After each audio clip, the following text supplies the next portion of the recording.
So today what I want to do is talk about the revolutions of 1848 and read the chapter. It's not very long. And I want to talk principally about why there was no revolution in Britain in 1848, since there were revolutions in France, in Austria, in the Habsburg domains of the Austrian Empire, what would become in 1867 Austria-Hungary, in Prussia, and in the Rhineland, and in northern Italy, and even central Italy, but not in Britain. And I want to talk about that. But before I do that, let's just think about revolution in general and how revolutions work. And I'll mention this again when we get to the Russian Revolution. And if you think about what you know about the French Revolution in this context, hopefully it'll make some sense. And in the 1960s, social scientists believe that revolutions, many social scientists, not all, believe that revolutions sort of came when pressure builds up and you've got pretty soon intellectuals bailing out, leaving the regime, and then you've got all this tension building up, and then boom, you've got your basic revolution. But revolutions don't work like that. If you think about revolutions you know anything about, the Iranian Revolution in 1979 would be a good example, or the revolutions we're going to talk about today a little bit, that you're reading about, 1848, or the French Revolution. What happens is that in the case of 1848, or in the case of the other ones that I've mentioned, is that there is a seizure of power by a group who have come together because they oppose the policies of the government in power. But it's at that point that you've got an increase in social and political tension. And it's at that point that you've got that tension really increases, and all sorts of interesting things begin to happen. So in the case of 1917 in St. Petersburg in February, the bread lines are very long. There are not a lot of troops around. They're at the front. There are not a lot of police around. And suddenly the czarist regime is just sort of swept away like that. And it's at that point that things heat up. The 1917 things weren't any tenser than they were in 1916, and there's a lot of things happen vis-a-vis the war that help people mobilize, try to imagine a post-czarist world or a reformed czarist autocracy. In the case of 1848, you've got your basic you've got demonstrations in Paris in February. It rains all the time in Paris in February. It's gray. People want electoral reform, and then the troops open up and shoot a bunch of people. The same thing happens in Berlin not long after that. And at that point, then you've got the regime is swept away. But what's interesting about the revolutionary process is that after you've got this kind of basic provisional government, in the case of which is with the constitutional monarchy in 1789 and 1790 becomes, and in the case of Kerensky's provisional government in 1917, and in the case of this kind of moderate republic in France, it's at that point, or in Germany or in Austria, you've still got the monarchy, but that you have all these contenders for power who are saying at that point, we want to take advantage of the situation so that we will have a republic, or that in the case of France, that women will have more rights, or the workers will have more rights. In the case of Germany, of the German states, people who want to unify Germany put forth their claims at that point. In the case of France, people who want the monarchy, the Bourbons, that is the legitimists who were chased out in 1830, they want them back. They put in their claims. You've got your basic moderate Republicans. They're saying we want a moderate republic. And in the case of Austria, you've got all these Viennese students, and they want reforms. They want a progressive regime. So it's at that point that this sort of social tension and political tension increases. And what the revolutionary process does is and what's important about 1848 is that it brings, for the first time, lots more people into the political process. That in the case of France, my friend Maurice Aguillon has called the Second Republic, that is 1848 to December 2nd, 1851, and really 1852, the apprenticeship of the Republic. Because now you've got universal manhood suffrage, all men can vote, lots of women want to vote too, but it's not a dominant discourse, but it's still important in Paris. And so you have a politicization of ordinary people. And you have this in the German states, you have it in the Italian states as well, and you have it in Austria-Hungary. In the case of Austria-Hungary, then you've got Hungarians putting forth claims, special claims within the Habsburg domains, and the national question surfaces in Central Europe and in Italy, where people can imagine a unified Italy, which would mean you have to get rid of the Austrians basically there, and you can read about what happens subsequently. But so you have these people putting forth their claims, and so you have this remarkable politicization. In the case of Paris, the barricades go up, which happened in February, and then the June days follow, which is basically a class war in which lots of people get killed and put in prison, and massive unrest in 3 days in June 1848, and that's a much more violent confrontation and telling confrontation than the initial revolutionary seizure of power by groups who don't necessarily agree on what's going to happen. But in the case of France, which is, again, the best documented, you've got all these newspapers that begin publishing, because now suddenly you can publish things.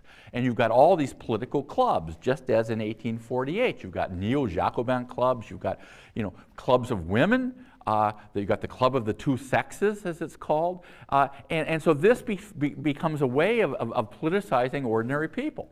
So when men go to the polls in 1848, in April, for the first time, and they elect a relatively conservative, indeed monarchist-leaning National Assembly, but they do so with considerable knowledge about what they want. I mean, they want school teachers, they want credit available, they want the right to vote. And so this politicization, or the apprenticeship of a republic that would finally be permanent starting in the 1870s, is one of the most important aspects of the revolution. The same thing of the Russian Revolution, which I'll come back and talk about. You've got Mensheviks, you've got Bolsheviks, you've got socialist revolutionaries. These are three big radical groups. You've got constitutional Democrats. You've got monarchists. You've got people who want the Tsar to have all the power that he had before and to lop off the heads of those people who are against him, and that kind of thing. So, and then in the case of the Russian Revolution, how you get from the February Revolution to October, when the Bolsheviks seize power, is really very fascinating. So that's just a way of thinking about revolution, and you can think about other revolutions that you know. But the point is that the revolution as a process brings into play the aspirations of a lot more people. And in the French case, which is fascinating, is what begins as kind of an urban, sort of middle-class revolution of people fought by artisans as usual, who want the right to vote, ends up in December 1851, after Napoleon's nephew, Louis Napoleon Bonaparte, who had become good old Napoleon III, not so good old, but he destroys the Republic, where he completes a process of repression that he'd already, as president of France, elected on the 10th of December 1848, initiated, but that very ordinary people, peasants, for the most part, but also rural artisans, and particularly in the South, and not necessarily speaking French at all, rise up to try to defend the Republic, or what they called la belle, the beautiful one, against the rape, as they called it, by the repressive apparatus centered in Paris. And so this urban revolution ends up with over 100,000 people taking arms in the largest national insurrection in France in the 19th century, trying to defend the Republic against its abolition by Louis Napoleon Bonaparte, who would not be able to stand for a second term as president of the Republic. And that's really fascinating, especially, geez, a long time ago I used to read all these interrogations of people, including the uncle or great-great-great uncle of one of our neighbors, and it's being translated from from Occitan, which is the language of that part of the South, into French by some translators. He's being interrogated. When did you join this secret society? Who did you initiate into this secret society to defend the republic, the social and the democratic and social republic, a social republic that's going to provide more things to more people, et cetera, et cetera. Fascinating, the politicization of this. Now, in the case of Germany and of Italy, it's a different kind of revolution. It still had its kind of liberal and democratic component, but you had this scene, for example, in Frankfurt, in the Frankfurt Parliament, which was this, sort of basically a lot of professors and lawyers debating long into the night in St. Paul's Church, and they imagine the unification of Germany. What they called then the springtime of the peoples, that the German states, which Prussia, Saxony, Bavaria, and Württemberg were the most important of these states, but all these other little states too are going to be unified along liberal auspices. And of course they were just dreaming, and in the end they're kind of dismissed as a servant who was not wanting to be kept on at the big house anymore. They're sort of dismissed, but they debate far into the night. And the significance of all of this is when you read the chapter on the Second Republic, and you see what happens in the case of the German states, is that when Germany would be unified, and that unification is proclaimed in January 1871 in Versailles, in the Chateau of Versailles, after the Franco-Prussian War, it would not be a liberal unification. It would not be a Germany united by lawyers and professors meeting in a Frankfurt church with what would become eventually the German flag, the colors of it sort of hanging all around the rafters.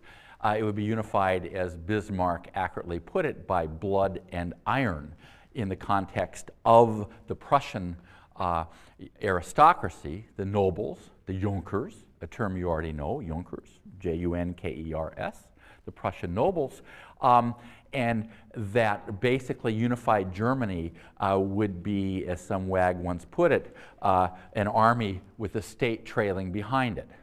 And Germany would not be a republic, it would be an empire. And because one of the things that happens with empires is that emperors can do whatever they damn well please, just as czars can. And you might have had an assembly called the Reichstag, which socialists became the leaders or the most dominant numerically by 1914. But power rests in the hands of a thoroughly irresponsible, intellectually lazy, sort of madcap, ridiculous guy who happens to be the Kaiser Wilhelm II.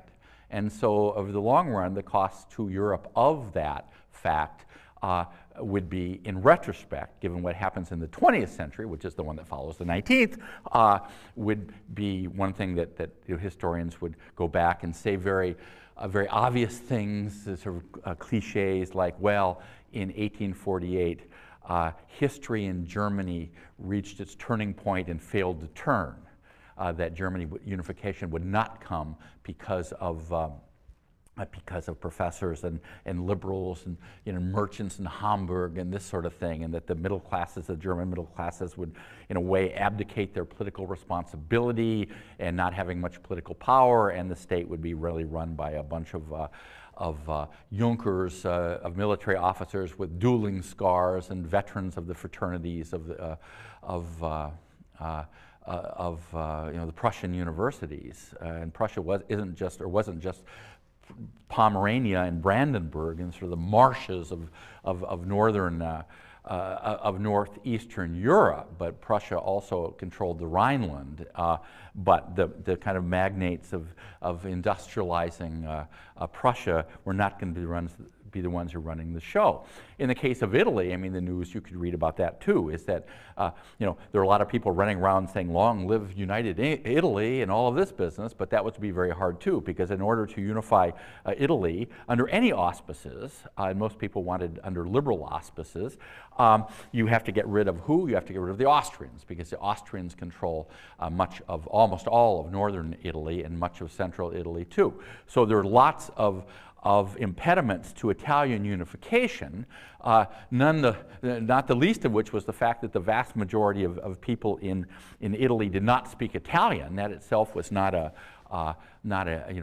major impediment, but I guess it was too. Only about 4 or 5% of the people in Italy spoke what now is considered to be Italian, which I guess is, I don't speak Italian, but I guess is essentially the language of Tuscany, the area around Florence. And they spoke all sorts of other dialects, and the Tuscan language was virtually unknown in the south of Italy or in Sicily, and was identified with sort of money-grabbing tax collectors coming down from the north. And so after the tide of the springtime of the people, or as somebody once called the Great Illusion also, of 1848, after that tide had passed, what you had is still lots of fervent hopes and dreams that Italy was going to be unified along liberal auspices, and indeed that is what happens, even though it's a monarchy, and unification comes because of basically the expansion of the state of Piedmont, Sardinia, which was that most influenced by the French wave in the times of the French Revolution and of Napoleon, and also the wealthiest part of Italy. In the case of Austria, Austria-Hungary, well, I mean, this is a long story, and you can read about it, but the springtime of the peoples meant the dreams first of a number of nationalities, and I'll talk about nationalism in a week or two, who suddenly think that now they too will have their time, and a bunch of Czech nationalists were sitting in a room rather like this, and somebody looked up and said, Jesus, if this ceiling collapses, that's the end of the Czech national movement. And there was something to that. So the springtime of the peoples would not bring an independent Czech state. It wouldn't bring Czechoslovakia, which only lasts till 1993, despite what John McCain thinks. It doesn't come till 1918. After World War I, but in the Austro-Hungarian Empire, everybody says, well, what if we have independent Galicia, or what if Poland is independent, and the parts of Russian and Austrian Poland will be independent? But these are pipe dreams, and national awareness and great power politics will mean that this isn't going to happen until later. Poland becomes independent in 1918 for reasons that you already know, and that the chill of reaction, I mean, revolution, reaction, repression, is what really happens. That's the theme running through the whole thing, besides the big hopes of the spring of 1848 and the kind of Austrian imperial system.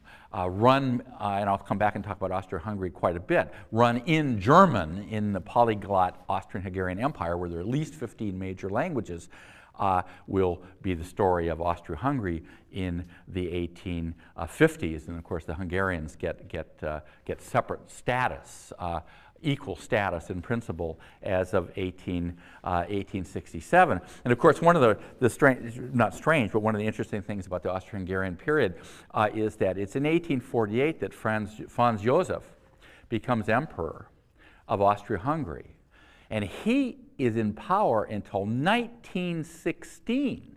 He is around even longer than Victoria, than Queen Victoria. And I mean, the world changes in such dramatic ways between 1848 and 1916. When I was younger than you, I was in Vienna for the first time, and I was sitting in some coffee shop, as one does there, in a cafe, and this very old man started talking to me. And he had actually seen, when he was young, had seen Franz Joseph. And that was the most amazing thing for me, to actually meet somebody who had seen, when he was a boy, Franz Josef. I mean, that's just extraordinary continuity. But anyway, that's another story. Austro-Hungary is another story, and it's an interesting one. And that we're going to come back to, but I can't do that now. We got to go back to the question of England. But also, and another of the legacies of this is that, after this tide of reaction, what it does is it sends waves of political refugees to places like this. Not New Haven so much, but yeah, there were some Italians end up in New Haven, Italian political refugees in that period. But lots of Germans who were, of course, thrown out of the German states and had better not come back, they end up where? They end up in Philadelphia or in New York. And lots of Irish, who I'm going to talk about in a minute, ends up in obvious places. Boston, New York, those two above all, but also Philadelphia. And so the glacial wave of repression sends these people, a lot of them, to the United States. That itself is an interesting story. So although the revolutions of 1848 failed, and you should read about that, please do. God, I love this stuff, talking about this. The political legacies that they left are extremely important. And these demands for political rights would be something that would last for a very long time. And again, to repeat and to end this little part of what we're doing, oh my goodness. Now, that German unification would come under very different auspices than that of the revolutionaries of 1848, what they wanted, and that the King of Prussia rejects this crown offered from the gutter, as he called it, to unify Germany under a liberal monarchical auspices. That ain't going to happen, and it doesn't. Okay, there's revolution in all these places in 1848, the big wave, but why not in Britain? Why not? You probably already know some of the answers. Now, the context, there are really two major contexts in all of this. The first is that the Reform Act of 1832 opens the drawbridge, puts down the drawbridge, and opens it to more voters. More people can vote now. Again, voting was based upon property qualification. I guess it was Fergus O'Connor, who was an Irish chartist, and I'll talk about it in a minute. He didn't even have the right he is not disbarred, but he's really thrown out of Parliament because he doesn't make enough money in order to actually qualify to vote himself. You could vote if you paid X number of pounds in shillings in taxes. And so what happens is 1832 opens up the drawbridge, and more people can vote. The political arena expands a little bit, and the same thing happens in France in 1830. As you know, in France, the Revolution of 1830 doubled the number of people that could vote, but it still leaves lots of people on the outside looking in. And in 1867, they would pass a second reform bill that lets more people in. And in 1884, they pass another one that lets almost everybody in, except for, I think, domestic servants and maybe rural proletarians. I can't remember exactly. But so the political arena is expanding. And the point of this is it's expanding through reform, that Britain reforms, and that the self-image, the self-identity of the free-born Englishman, tracing, more or less, at least in the imaginary, antecedents back to June 15th, 1215 at Runnymede near London, the idea that the free-born Englishman has rights and that we British citizens, our identity, we reform, we don't rebel. And clearly, as I will demonstrate in a minute, drawing on the work of John Belcher and other people too, that what happens in 1848 is when there might have been a revolutionary moment in Britain, that France has sneezed and Europe is catching a cold, as they like to say over and over again, it doesn't come to Britain. But that British national identity, like all national identities, have to be systematically reinvented and reconstructed. And that this happens in 1848 and subsequent years as well. That the sense that We are respectable. And respectability, I've written up on the board, that respectability means reform and not revolution. Now, and that the aristocracy of labor, who were craftsmen and artisans / craftsmen, who could be seen walking through Hyde Park with their ladies on their arms, wearing suits of all things, on Sundays, that bourgeois respectability had a political aspect of it too. And so in 1848, Britain does not rebel. Now the other, and I'll more about this in a minute, the other context is, of course, Chartism, which you should read about. Now, Chartist campaign, there were campaigns to get ordinary people to sign an enormous charter with millions and millions of names. There's the two big waves in the 1830s and 40s. And what they do is they sign and they say, oh, humble, we the humble poor, we ordinary people, we entreat you, big-time lords, property owners of great distinction who are representing a property in Parliament, we entreat you to give us political rights. And they bring these petitions, these huge petitions, they bring them on wagons signed by zillions of people, many of whom can only mark an X instead of write their names. And they bring them to Parliament in the rain, as always. And Parliament says, gee, thanks a lot, we don't want to see that. And then they say, oh, well, we'll do it again. Oh, great lords, give us political rights. And so they sign. They don't pick up their blunderbusses, they sign. In 1830, the French middle class was more than happy to turn the artisans loose on the street to fight their battles for them for political reform. In Delacroix's famous painting, Liberty Leads the People, the bourgeois with his top hat, it doesn't have any, in this romantic picture, romanticized view of revolution, does not have any place there because the bourgeoisie does not fight unless you consider master artisans, petty bourgeois. But in England, that's never going to happen. And the Chartist campaign remains respectable. It is it's class-based to the extent that most people who sign the Chartist petitions are ordinary people. But what really they saw themselves as moral reformers. They see themselves as trying to do, and it cuts across class lines, they're trying to get the government to do the right thing to pass more reforms. The Reform Act of 1832 was passed by a conservative government because they knew that inevitably it was going to have to be passed. Or who knows, they would create more lords in order to, and you'd have these sort of not real lords who are there so the bill gets passed. And so it's passed by a conservative government. And then everybody says, oh, well, we British, we reform, we've opened up the drawbridge, more people can vote. Now, there was a component of Chartists who were called physical force Chartists. And they, they're not so sure that reform without revolution is possible. But they are a minority within the Chartist movement. They are a very small minority, the physical force Chartists. So what you've got in 1848 is you got two things that are going on. First of all, you don't have a revolution. There's this big date in April, I think it's April 10th, where there's going to be this huge march in London. So what the government does is it deputizes 25,000 men of property. They become sheriffs, they become, I don't know what you call them. Yeah, I guess sheriffs, I guess. And Louis Napoleon Bonaparte, who happened to be who had not yet returned to France, he was one of those who was actually deputized as a sheriff.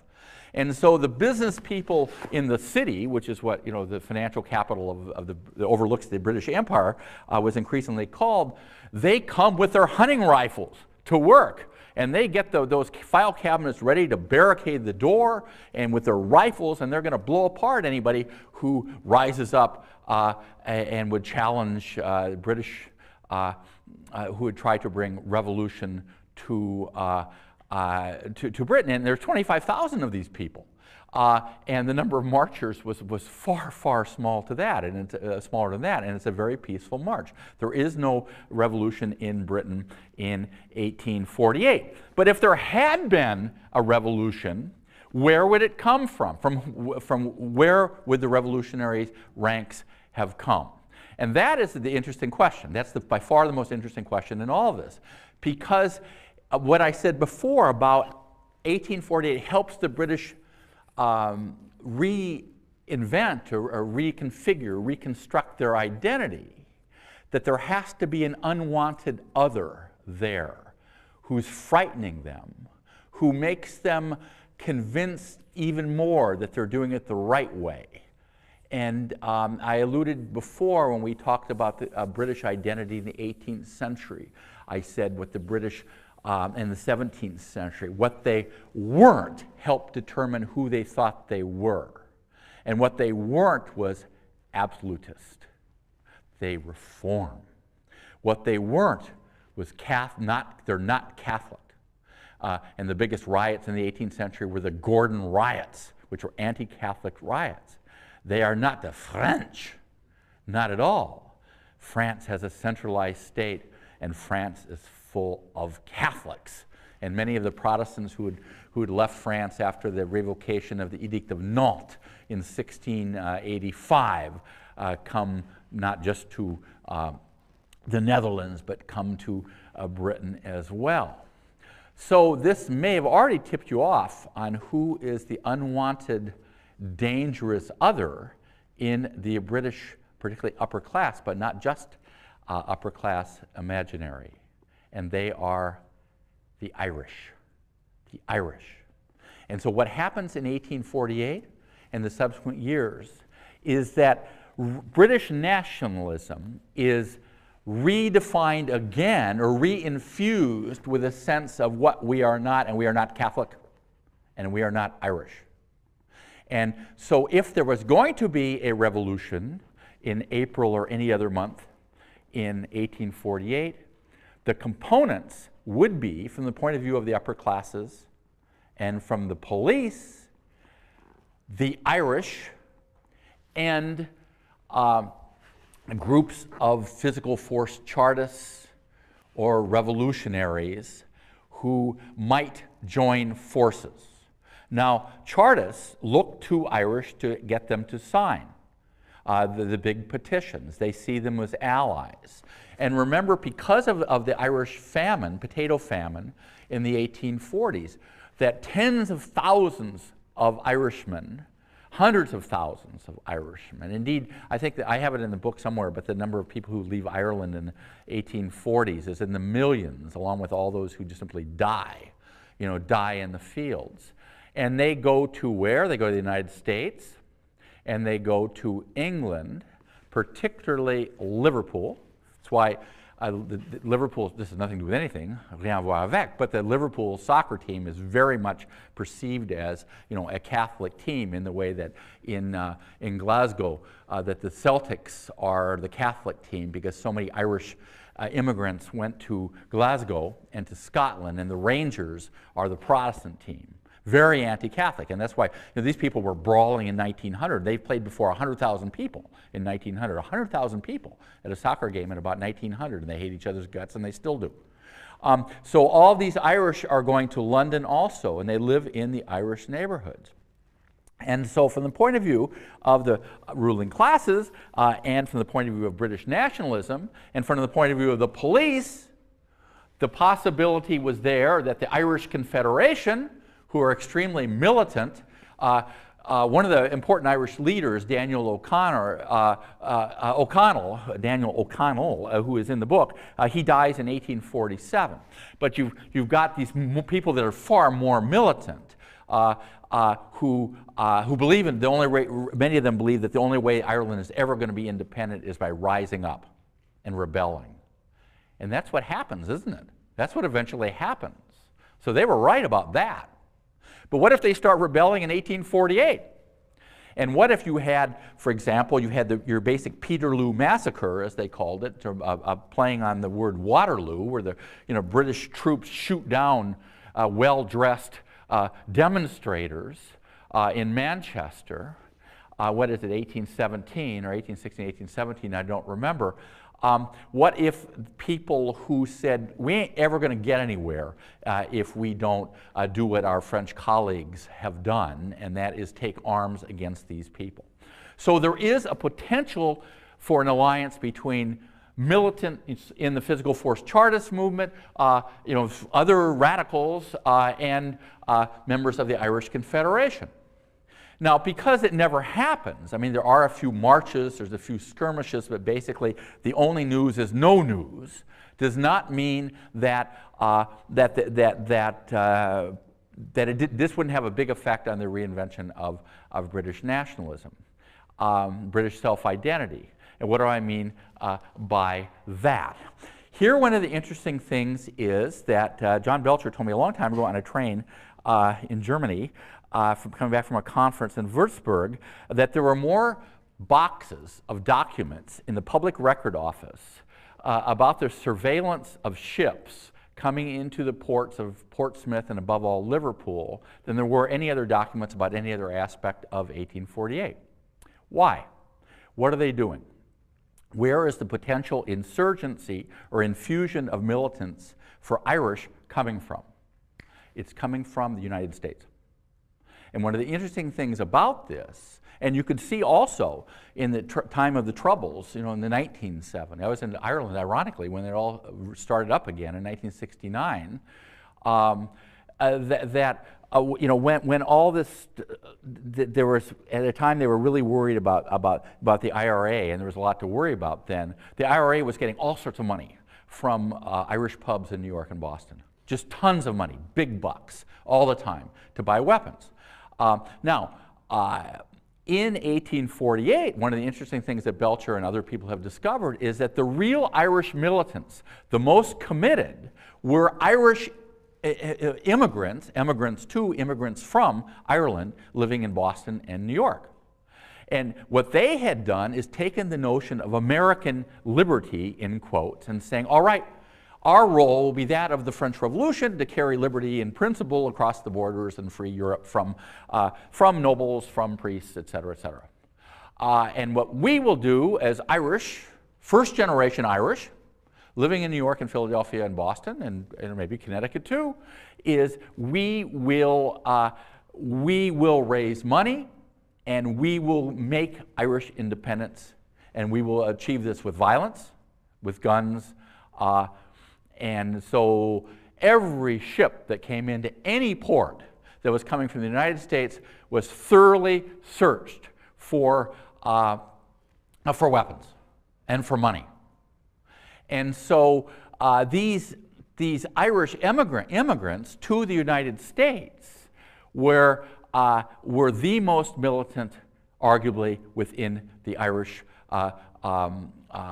political movement for independence. Now, for one thing, they had more means. Some of them had come to Ireland, from Ireland, come to the United States, maybe going through England, maybe not. But they had jobs, and the people in Ireland themselves were just starving. They were dying in the fields. They were ending up in London, living with other Irishmen, which is not surprising, maintaining these kinds of patterns by county, Cork, and all this. And the Catholic Church was terribly, terribly important in their lives. Terribly, terribly important as means of charity and all of this. But what it meant for the upper classes is that the unwanted other Catholic, remember in 1798 they tried to ally with the French. What happens in World War I?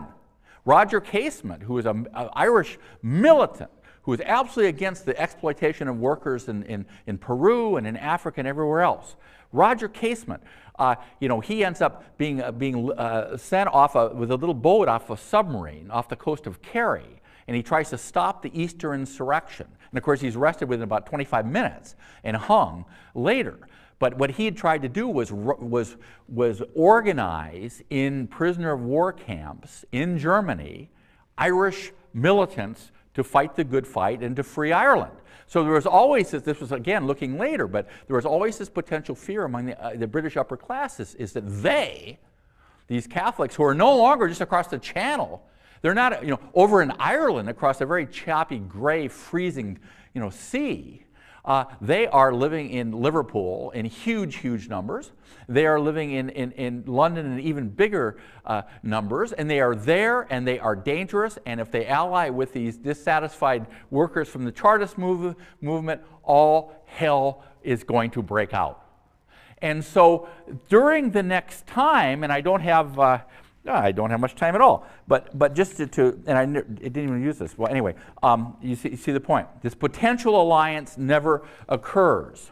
But one of the interesting things about the reinvention or the reconstruction of British identity, self-identity, and it's one shared not just by nobles and big-time gentry, but by ordinary workers, Tory workers. We tended to call them dismissively those of us who couldn't stand Margaret Thatcher, and always were amazed to go through in working-class parts of Britain and see these miserable council houses when these big pictures of Margaret Thatcher or the royal family, anyway, it's just amazing. But these Tory workers, not just Tory workers, but they see themselves as respectable. They see themselves as British, and they increasingly see this sort of unwanted enemy within, Catholic enemy within, as the Irish. And the newspapers are full of cartoons and caricatures of the Irish, who are portrayed invariably as drunken, as stupid, and as lazy. Paddy, P-A-D-D-Y, becomes, for the caricaturist in British newspapers in 1848 and subsequent years, Paddy is portrayed as the unwanted other who is a threat to and has no place being in except to do menial jobs or as a factory operative if they maintain respectability and don't trot out their Irishness too much. And so if anyone wants to know why these issues become so extraordinarily bitter in almost any time you can think of, Ulster in the 70s, Ulster in the 80s, I mean the 1970s and 1980s, or even into the 1990s, or Ireland in 1916, 1848 plays a major role in that. Now, this is not to say that all people who saw themselves as British were necessarily, nasty, aggressive people. But it does simply remind us, and here again I counsel Linda Colley's book called Britons as a very eloquent summary of all of this, that part of the construction of any kind of identity, and I'll talk more about this when I talk about Eastern Europe and Central Europe, is what you're not. And what you're not for the British in 1848. Afraid of catching this cold coming from the continent was, again, you are not French and you are not Catholic. And this, if anything, was going to further sour the relations between Irish and British authorities, particularly given the fact that the British Protestants own the land in Ireland. I was someplace the other day and I heard a talk, I was in New York the other day and I heard a talk and saw some pictures of these marvelous kind of called mass slabs or mass rocks that were in rural Ireland, where priests in the 17th and 18th century and in the 16th century for that matter, at the end of the 16th century, said mass in secret. Using these slab rocks that they happened to find as altars, because practicing your religion was illegal, and the Protestants have the law on their side, and they own the land anyway. So 1848, there was no revolution in Britain in 1848. You know clearly why this is not the case. It's almost surprising to think that they could have imagined an alliance between the Irish Confederation and other Irish groups and physical force Chartists. But 1848 has another role to play in British identity, and that I've tried to convey to you today. Have a wonderful weekend. See you on Monday. Bye. People who want the monarchy, the Bourbons, that is the legitimists who were chased out in 1830, they want them back. They put in their claims. You've got your basic moderate Republicans. They're saying we want a moderate republic. And in the case of Austria, you've got all these Viennese students, and they want reforms. They want a progressive regime. So it's at that point that this sort of social tension and political tension increases. And what the revolutionary process does is and what's important about 1848 is that it brings, for the first time, lots more people into the political process. That in the case of France, my friend Maurice Aguillon has called the Second Republic, that is 1848 to December 2nd, 1851, and really 1852, the apprenticeship of the Republic. Because now you've got universal manhood suffrage, all men can vote, lots of women want to vote too, but it's not a dominant discourse, but it's still important in Paris. And so you have a politicization. So today what I want to do is talk about the revolutions of 1848 and read the chapter. It's not very long. And I want to talk principally about why there was no revolution in Britain in 1848, since there were revolutions in France, in Austria, in the Habsburg domains of the Austrian Empire, what would become in 1867 Austria-Hungary, in Prussia, and in the Rhineland, and in northern Italy, and even central Italy, but not in Britain. And I want to talk about that. But before I do that, let's just think about revolution in general and how revolutions work. And I'll mention this again when we get to the Russian Revolution. And if you think about what you know about the French Revolution in this context, hopefully it'll make some sense. And in the 1960s, people, I think it happens in Berlin, not long after that, and at that point, then you've got the regime is swept away. But what's interesting about the revolutionary process is that after you've got this kind of basic provisional government, in the case of all, which is with the constitutional monarchy in 1789 and 1790 becomes, and in the case of Kerensky's provisional government in 1917, and in the case of this kind of moderate republic in France, it's at that point, or in Germany or in Austria, you still got the monarchy, but that you have all these contenders for power who are saying at that point, we want to take advantage of the situation so that we will have a republic, or that in the case of France, that women will have more rights, or the workers will have more rights. In the case of Germany, of the German states, people who want to unify Germany put forth their claims at that point. In the case of France, that tension really increases, and all sorts of interesting things begin to happen. So in the case of 1917 in St. Petersburg in February, the bread lines are very long. There are not a lot of troops around. They're at the front. There are not a lot of police around. And suddenly the czarist regime is just sort of swept away like that. And it's at that point that things heat up. The 1917 things weren't any tenser than they were in 1916, and there's a lot of things happen vis-a-vis the war that help people mobilize, try to imagine a post-czarist world or a reformed czarist autocracy. In the case of 1848, you've got your basic you've got demonstrations in Paris in February. It rains all the time in Paris in February. It's gray.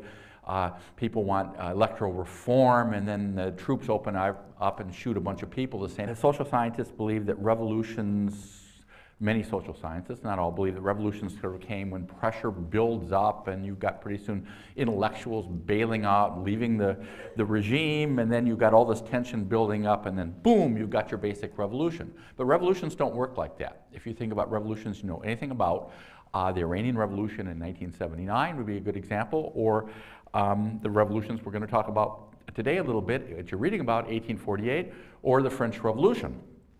What happens is that in the case of 1848, or in the case of the other ones that I've mentioned, is that there is a seizure of power by a group who have come together because they oppose the policies of the government in power. But it's at that point that you've got an increase in social and political tension. And it's at that point that you've got